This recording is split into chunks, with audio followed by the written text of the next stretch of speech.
Welcome to the CNBC Conversation. I'm Jumana Bersecci, and in this episode, we catch up with a true legend in the auto industry, Carlos Ghosn.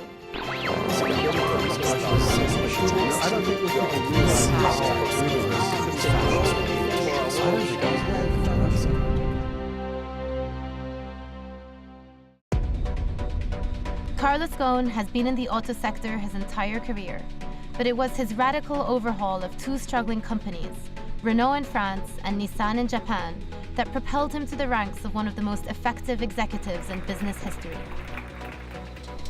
The alliance between the two companies saw cost savings soar and led to innovations such as the world's best-selling all-electric vehicle.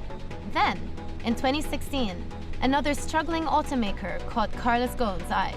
It's a strategic opportunity, in fact, which has been accelerated by the fact that the company was in trouble and needed support on the short term. Mitsubishi was snapped up following a fuel cheating scandal, and its revenues, combined with those of Renault and Nissan, have catapulted the alliance's unit sales. Recently in Paris, Carlos Ghosn set out Alliance 2022, a 6-year strategic blueprint in which he's targeting even more sales and a doubling of current realized synergies. Although being number one in unit sale is not a goal, it does create advantages. Our scale and reach means we can attract the best partners, the best talents, the best expertise, from startups to leading technology companies and experts, giving us a competitive advantage in the industry. And Alliance hopes that the advantage helps when it comes to tech. By the end of this 6-year plan, you can expect 12 new zero-emission vehicles and 40 new models with autonomous features, culminating in a fully driverless vehicle. Carlos Ghosn only gave one interview to get that news out there, and it was with us on the CNBC Conversation. Mr. Ghosn, thank you very much for joining us today. Welcome.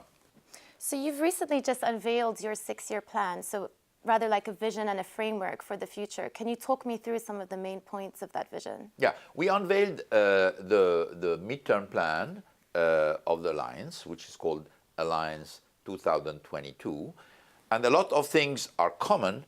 We think it was much more important that all the things which are common to the three companies be presented on the Alliance 2022, which mainly talk about synergies and convergence between the three companies, leaving each company developing their own sales strategy, profit strategy, development strategy. So what is in this Alliance 2022 is mainly talking about synergies. We're talking about more than doubling the synergies, which in 2016 reached 5 billion euro between Renault and Nissan, doubling them to more than 10 billion euro by the end of the plan, but this time with three companies, between Renault, Nissan, and Mitsubishi.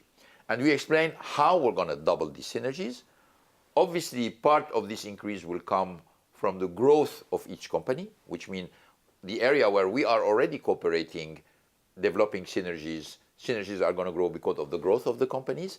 And our forecast is that by the end of the plan, these three companies, which sold about 10 million cars in 2016, our forecast for this year is more than 10.5 million cars, will be reaching by the end of the plan 14 million cars. So by this effect, you will be growing synergies from one side, plus the fact that we will be adding new area of synergies. For example, we have announced the fact that we will have one electric vehicle platform that will be shared by the three companies. We announced also that there will be more than 12 new electric vehicle that will be launched by the Alliance under the different brands before the end of the plan.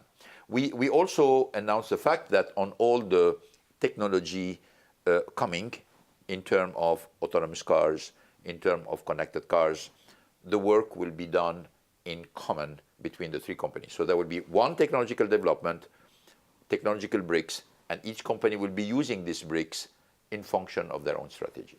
And preserving their own identity. Always. Presumably. Preserving their own identity, strong brands, having their own area of development, focus of development, but at the same time always using common platforms, common powertrains, and common technological bricks to make sure that each company is in advance on competition. So the Nissan-Renault alliance back in 2011 was one of the first to launch the fully electric car. And back then, I think you had anticipated selling 1.5 million cars by 2018. That was pushed back to 2020. So far, the uptake has been a little bit slow. If you look at global sales last year, out of a total of 90 million cars sold, only 0.5% were electric vehicles. What gives you confidence that this number is going to increase in the future? Yeah. First, technology is developing, becoming more efficient and less costly. For example, today, one of the limitations to the development of electric cars is anxiety about range. And we have announced that during this plan and before the end of the plan, the range will be increased to 600 kilometers NEDC. NEDC is a common standard that car makers use because real condition can be many other things. So we use one standard. So there is a significant increase in the range of the car. Second, the cost of the car is going to go down. For example, the batteries, we announced that the battery cost will go down by more than 30% during the midterm plan. So technology evolution, both in terms of more efficiency and less cost, but also the fact that many governments today are announcing or the end of diesel or the end of internal combustion, or like China, putting a lot of stimulus into the development of electric cars. So we put the technology in place, we put the cars in place, we put the tools in place. Now we depend a lot on what the administrations in the different countries are going to be deciding in order to boost the acceptance by the consumer of electric cars. I'm very optimistic. Obviously, it's very difficult to make forecasts because it doesn't depend only on us. It depends on what the regulator is going to decide. But the trend, without any doubt, and you can see it through all the other car manufacturers. When we announced the launch of electric cars, we were the only one. We are the only one to say we're going to go mass marketing electric car with the launch of the Leaf, the most sold electric car in the world today, by Zoe, which is the most sold electric car in Europe, and many others. So today, you've been to the Indeed, motor shows. The buzzword is I mean, it's only about electric. Right. A lot of concept cars, it's about electric. Right. Plus the fact that many governments are starting to make bold statements about the transportation of the future, and the fact that zero emission, it is at the center of their preoccupation. Okay, so one thing before we talk about incentives and what governments are doing to help, on the cost of the battery, at the end of the day, you're still relying on raw materials. I think the source of material you're using for the Nissan Leaf car is lithium. Ultimately, you're at the whim of the miners and their refining capacity and how much they can extract. So if the demand for electric cars increases in the future, presumably there will be some bottlenecks on the supply side. Yeah, frankly, this is a risk. I think it's very remote. We have evaluated the capacity of production of lithium and the capacity that can be made available very quickly. We don't think this is going to be a bottleneck, at least for the next 5 to 6 years. Other car makers are looking into solid-state batteries, for example. But it depends. But it depends a lot on the volume they're going to sell. Right. You know, this is a question of scale. Today, the capacity are far more than enough for what we are forecasting for the next 2 to 3 years. We may have a problem later, but you can activate. There are a lot of places where you can activate lithium production. So we're not so worried about it. I'm not saying there is no risk. There is a risk, but this is not the one that really make me worried about the development of electric cars. You may have, for the future, developments for different kind of battery, not only based on lithium ion, which means that if you look at 10 years, 15 years down the road, obviously the mainstream is lithium ion, but you may have some development with different technology coming on board. Stay with us on the CNBC Conversation. After the break, we go driverless and electric as Carlos Ghosn outlines his vision for the future.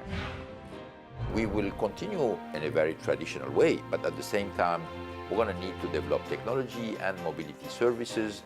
And I see it as an opportunity of development and growth for the car makers.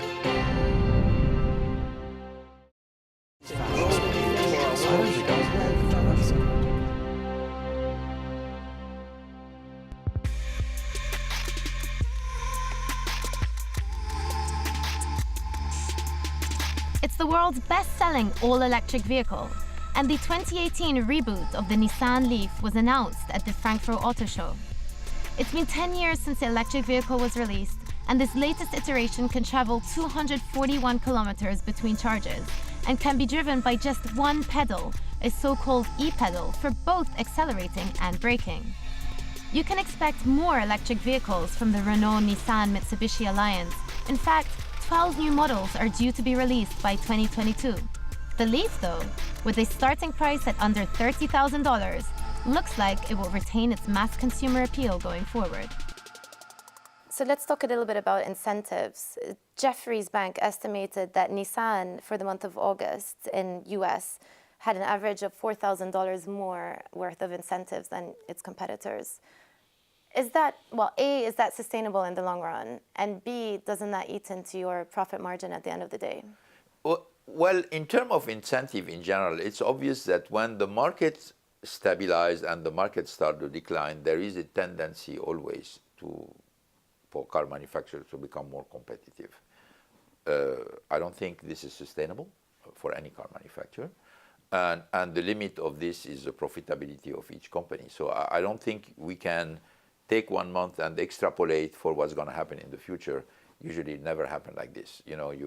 When the market stops growing, start to decline, there is a little bit of rumble about discounts and incentives, but it usually comes down because the necessity of continuing to be profitable and develop your profitability puts a limit to it. So you don't have a profitability target for the next 6 years for the alliance? No. The alliance, as you know, the alliance is an enabler. It tends to boost the growth and the profitability of each company. But I'm very optimistic because I think what we have explained is how much the alliance is going to boost the growth and the profitability of these companies. Do you think there'll still be a need for diesel or a demand for diesel and fuel cars in the future from the consumer side? I think so. I think obviously, without any doubt, diesel is going to decline with all the constraints and restrictions that are coming. But there are some categories of cars where diesel still will be a good solution. So you still plan to produce those cars in the future? Oh yeah. We will continue to have certainly not as many as we had in the past, but an offer on diesel, particularly in some segments of the market. Let's talk a little bit about autonomous driving. So you just unveiled the latest Nissan Leaf car as part of the alliance, and that had some semi-autonomous features to it. Yeah. Ultimately, when do you envisage we will get a fully autonomous car where the driver doesn't need to do anything? 2022, we said by the end of the midterm plan, you will have fully autonomous cars. Now we are announcing 40 cars to be launched by the alliance with different steps of autonomous drive. We obviously already launched the Serena in Japan with single-lane highway autonomous drive, very appreciated by the customers. By the way, it's a paying option. It's not a free option. It's a paying option. And more than 50% of the people buying this car are taking this option, which is significant in terms of advantage for the consumer. So you're going to see different stage. Ultimately, the fully autonomous car, which is you have to do nothing, you don't need a human intervention, and the car drives not only on highway but also in city driving. It's by the end of the plan. Does that mean you're not transitioning away from being an automaker to a technology provider? Oh, we have to be both. That means we will have to be both. That means we will continue as an automaker to produce cars in a very traditional way, but at the same time, we're going to need to develop technology and mobility services. And I see it as an opportunity of development and growth for the car makers. Because why I'm saying we will continue to be automakers for a very simple reason, even if we, for the next 6 years, we see the market in the US stabilizing, the European market also stabilizing, the Japanese market stabilizing. All the growth will come from all the recovery of markets which have been distressed, Russia, Brazil, Middle East. 3 markets went down heavily for the last years. We're seeing it recovering little by little during the next 6 years. And second, continuous growth in markets like China, India, Southeast of Asia. So, and the rest of Latin America. So growth is going to be mainly concentrated on China, India, Southeast of Asia, both in terms of continuous development and the recovery that we start to see in countries which have been distressed and they're going to come back. You talked about your vision for almost like an ecosystem once you get into your car, be it info entertainment, vehicle diagnostics, etc. At some point, does that not compromise some of the user information in the sense that it's technology and it could be prone to get hacked? Cybersecurity is a big concern. This is one of the reasons for which between demonstrating a prototype and mass marketing the technology, you're going to see a lot of time, mainly because you want to make sure that before you mass market, you're protecting your consumer, or you can take some commitments of your consumer that you are able to fulfill. And this is not an easy issue, and this is an industry issue. It's not a car manufacturer issue, it's an industry issue. Some hackers tell you if there is a computer, we can hack it, no matter what. So, but at the same time, we need to protect consumers that, if they share with us a lot of data and allow us, these data are not going to be found in the hands of somebody else that the consumer doesn't want. This is one of the difficulty and the limit of the development of connectivity, because somehow there is a discussion today about how much car maker can commit to the integrity of this data and how much technically this is possible. So you're right, this is a concern, and this is one of the limitation to the speed of development. But we have this kind of limitation everywhere, like autonomous drive. The limitation today is the regulation. You said a lot of people today have to drive with their hands on the wheel, no matter what, which is true. So you need first to change the regulation. When the technology will be sufficiently reliable, we're going to need to negotiate country by country to make sure that the regulation of the country allows you to drive hands off and eyes off. Today you're supposed to have your eyes on the road and your hands on the wheel. So if your technology allows you not to do that, you still have to do it to follow the regulation. So the part of the mass marketing depending on the evolution of the regulation is going to be an important challenge for all car manufacturers, and we're doing it as a team. So would you say the onus is on the government then to enable this type of technology? They decide the rules. And they allow the technology, because at the end of the day, they have to homologate the cars. And we obviously, our job is to develop the technology, to make an offer, to show the limit of the technology and let them make the best decision in the fastest way possible.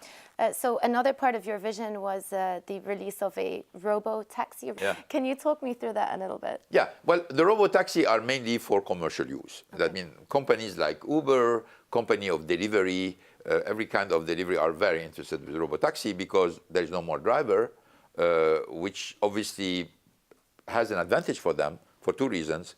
First, the growth of all the hailing services is limited by the number of drivers you need to find. There are many cities where you cannot find enough taxi drivers. So for them, eliminating the driver is one way to continue to grow without being submitted to this limitation. Second, obviously it's the most important cost in the transportation. Particularly when talking about electric car, it's not the combustion, which is going to be the higher cost, not the car going to be higher cost. It's mainly the fact that you have 3 drivers rotating on a car, because we're talking about commercial use. So this is going to develop mainly for commercial uses. There is a lot of demand for many companies like Uber or others. And we intend to compete because in a certain way, we are able to have the technology allowing the car without the driver.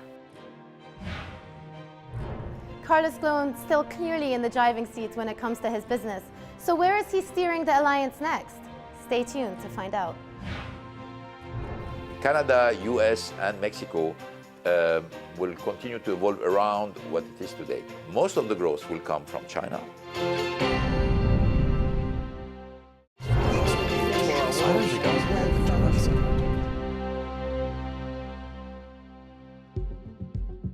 The Renault-Nissan-Mitsubishi alliance is a truly global affair. The three realize synergies by combining common platforms, leveraging buying power and taking advantage of their global footprint. The alliance's biggest market is currently Europe, followed by the United States, but there are fears for both. Nissan has a sizable manufacturing base in the UK, and so far the company has committed to stay, despite Brexit. In North America, the NAFTA trade agreement is being renegotiated, and fears are that trade costs could increase. Not great if your big production plants in North America are based in Mexico. Are you not concerned about some of the NAFTA renegotiation rhetoric that's out there? Yeah, well, the largest car market for the Alliance is Europe, followed by the United States. Obviously, North America becomes a different issue, but I think by the end of the plan, China also is going to be an important role. Now, this being said, if I come back to the specific questions, are we worried about what's going to happen in NAFTA? I don't think so. Why? Because that there are going to be some changes to NAFTA, maybe. I mean, NAFTA is a 20 years old agreement, which needs to be adapted to reality today, which is very different from what it was 20 years ago. But I think everybody has interest in NAFTA. That means this is something which has been done in function of the interest of the United States, of Mexico, and Canada. So I'm very personally confident that even if there are some changes on NAFTA, NAFTA will stay because it's in the best interest of the three. And the car market can continue to grow there? I'm not planning on that. We're not planning on that. In U.S., for the next 6 years, we're seeing a stable U.S. market. We don't see growth in the U.S. Canada, U.S., and Mexico will continue to evolve around what it is today. But we're not seeing strong growth coming from this part. Most of the growth will come from China, which 2017 is going to be the case. India, which is beginning its own path toward the development. Southeast of Asia also, which is a very dynamic market. Plus, again, the recovery of the markets which have been distressed lately. Right. In October 16 last year, after meeting with the UK Prime Minister Theresa May, you confirmed your commitment to the Sunderland auto plant, and you said the following to us: "When I make a decision on investments, I make it knowing exactly the environment in which I'm making these investments." 1 year later, your competitors are expressing concern about the Brexit discussions, and yet you are, if not only reconfirming, you've actually ramped up supply coming out of the Sunderland plant. Yeah. What do you know that we don't know?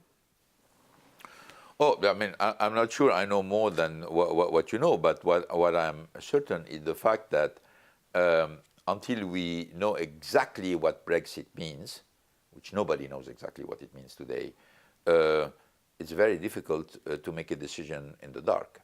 Which means, so we continue to invest in Sunderland, but the investments we're doing in Sunderland are continuous investments just to maintain the plant in its shape and to continue to develop the cars which were destined to this plant. We didn't change course. We're just saying, okay, we trust that what happens will take in consideration the competitiveness of the industry in the UK. Okay, that's it. Now, obviously you can anticipate what Brexit is going to be. We don't know. Some people are going to say, oh, it's going to be bad, or it's going to be good, or it's going to, we don't know. So when we don't know, we continue the existing course, but we've already been very clear on the fact that if Brexit translates into a significant loss of competitiveness of the UK, it will have an impact on Sunderland. Just one final question for you, please. Mr. Macron came out with some labor reforms in France. As an industry owner, you employ 40,000 people in France. Are you supportive of these measures? Well, everything that makes the labor market, more modern, more flexible, we obviously support. Everything. Because we are a big employer, we worry and support the competitiveness of France, particularly on the Renault side.